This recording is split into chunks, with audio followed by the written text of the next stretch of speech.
Hey guys, I'm Dustin Mankin. This is Excite Video Magazine, and welcome to Project 180, Episode 3. Originally, I was going to do this episode as a longer episode, but I decided to break it down into two parts because I think that's going to be a lot easier for you guys to watch. It's no secret that I'm into bubble knobs. Actually, your girl is too.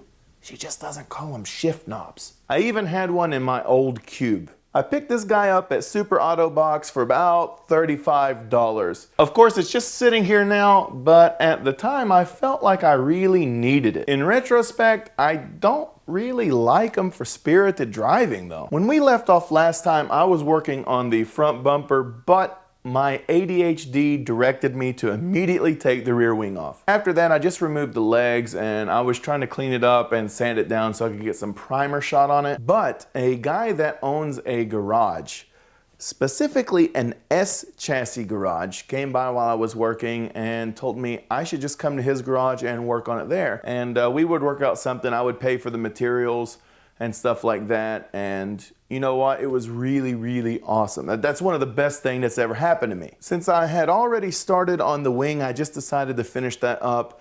And it really wasn't too much more sanding. And the cool thing about the garage was that they had real primer, so I could actually use some good gun primer instead of just using a spray can. We also made quick work of the metal fenders. If you remember way back in episode 1, the paint on those fenders was really rough and actually starting to bubble up in some places. An orbital sander and some primer made pretty quick work of that, but in the end, I'm not even for sure why we even fixed those things, and I'll show you a little bit more about that in just a minute. All the visual stuff aside, there was some mechanical work that needed to be done too in order to pass shock-in, or as the military calls it, JCI, Japanese Car Inspection. I had to change one tie rod boot, but also the steering rack bushings were toast. So the obvious answer is to buy upgrades while you replace. What I did was I ordered some KTS solid aluminum steering rack bushings. And if you want to see that video, go ahead and click the link up in the corner, and I will also put a link down in the description. While I was ordering the steering rack bushings from KTS, I also got a solid aluminum steering column bushing, and I have installed these both in my American S13 and my Japanese S13.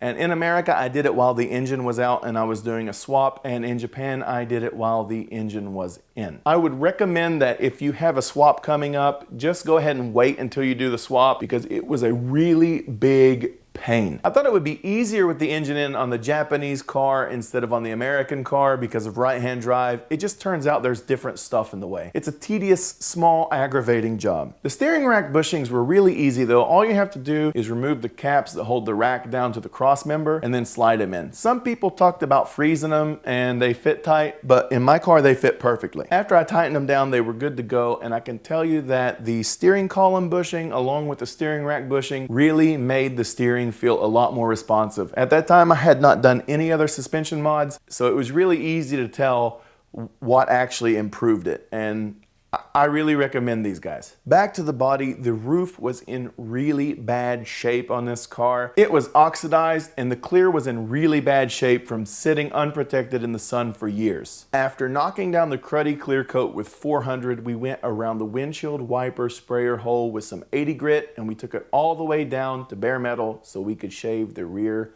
window sprayer. That hole got filled with weld, and right now it looks pretty ugly, but a belt sander and some putty would take care of that. We used aluminum putty because it is stronger than the plastic-based putties, and it is going to stay a lot longer, and it reduces the chances of it cracking out. We knocked that down, filled in some of the pits with regular putty, sanded all that down again, and we were ready for primer. We just got reasonably close to the edge with the primer.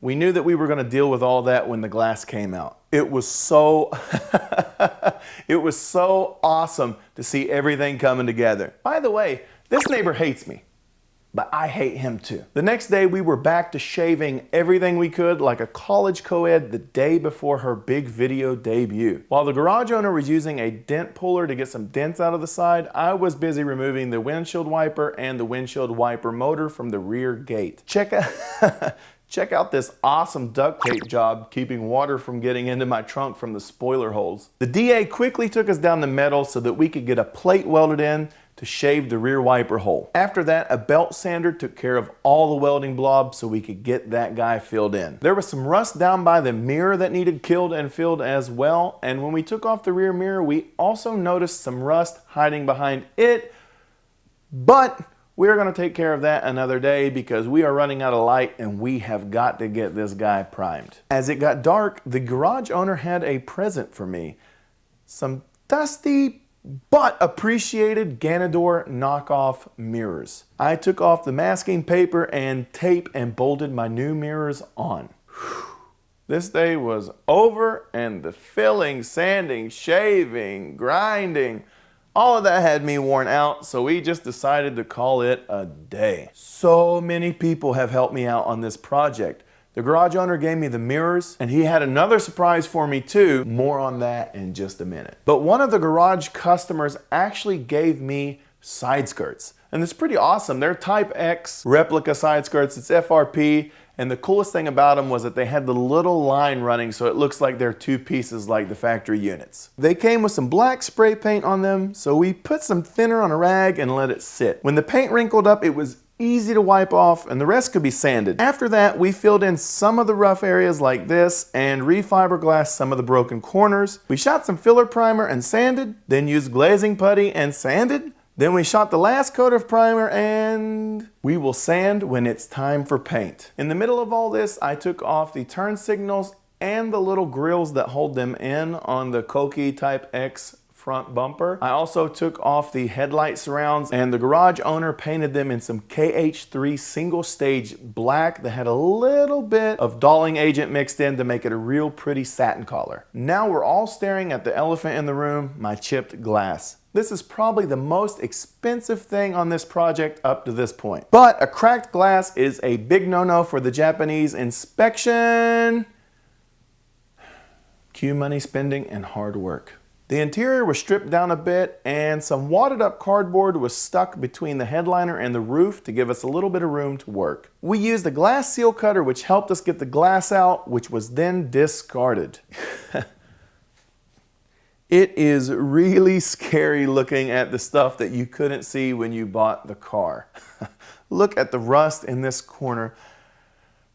I really hope this doesn't go all the way through. Using a wire wheel grinder, we started stripping the leftover sealer and rust. The corners were a little bit of a pain, but I was really dreading that lower corner the most. In the end, it wasn't so bad after all. The only place that it ate through was a little bit lower area on the cowl. In order to prevent rust, we used a rust converter which has three purposes. One, as the name implies, it converts the rust that we couldn't get to. Two, the epoxy makes a hard coating, which makes it hard for the rust to come back. And three, the epoxy leaves a hard, sandable coating that helps conceal the pitting that the rust leaves behind. After coating the whole thing, we let it dry. The bottle recommends 3 to 6 hours, but we decided to let it go for 24 hours.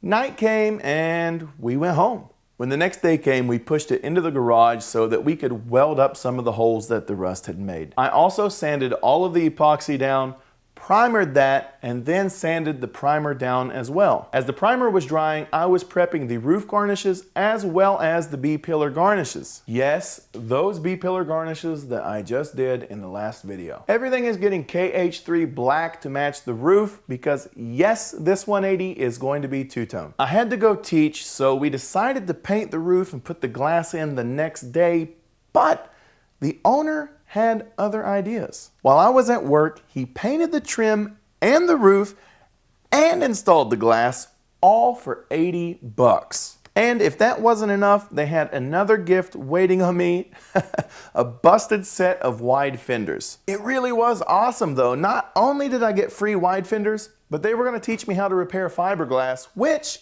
I am going to need if I plan on drifting this thing. That's it for this episode. Thank you guys so much for your patience. I know it's been a long time since episode 2 came out. And when the next video picks up, we are going to start on those wide front fenders. And in the next couple videos after that, we are going to be installing rear wide fenders. And I know you're going to want to see that. So if you have not done it already, go ahead and do yourself a favor and subscribe to the channel. Subscribing is not for me. That is for you. It always has been. It always will. If you do want to help me out though, a like and a share would go a long way to help me grow this channel. I will see you guys in the next video. Peace!